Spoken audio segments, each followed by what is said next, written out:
ni umwe mu migezi ikomeje kurikoroza no gukora udushya mu Rwanda by'umwihariko mu duce ugenda unyuramo. Tukaba twinjiye muri studio, akaba ari incamake z'amakuru tuba tugiye kugenda tubabwira abayabereye hirya no hino. Rero ku bantu mukunda kuba mwakumva inkuru zigiye kuba zitandukanye ziba zabereye hirya no hino kandi ziteye ubwoba, rero ni inkuru y'incamugongo rero yababaje abantu benshi cyane ndetse na bamwe ikabariza. Ni inkuru rero iri kuvugwa rero mu karere ka Huye, rero inkuru igira iti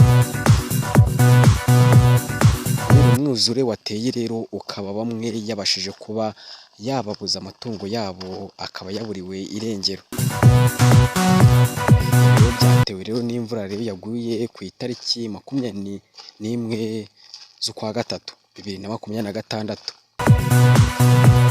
Rero bivuga rero ko yaguye rero ahagana mu masaha ya saa sita, aho bivuga kuko yaguye abaturage ibatunguye.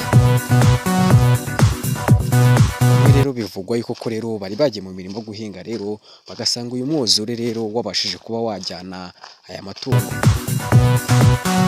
kandi bavuga ko n'ikiraro cyahuzaga Kigoma rero kiza cyerekeza muri Huye kikaba cyacitse. None bakaba barimo basaba leta rero yuko ko yabafasha gusana iki kiraro kugira ngo babashe kuba bakambuka bamwe bajya hakurya muri za Kigoma. Rero biri kuvugwa kuko rero iki kiraro cyahuzaga rero aba bombi rero bamwe bavaga hakurya muri Kigoma baza guhahira muri Huye.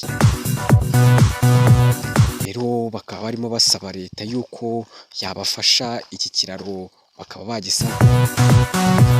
Niba aribwo bwa mbere rero ugeze kuri umuyoboro rero wa YouTube channel, ni byiza cyane kuba wakanda kwibuta subscribe ukaba wakora no kunzogera kugira ngo ujye ubasha kuba wabona amakuru aho ageze bitakugoye. Reka mbabwira ati ngiye twabanaga muri iyi nkuru rero yari Kwizera Jean de Dieu. Reka mbabwira ati rero reka dukomeze ubutaha.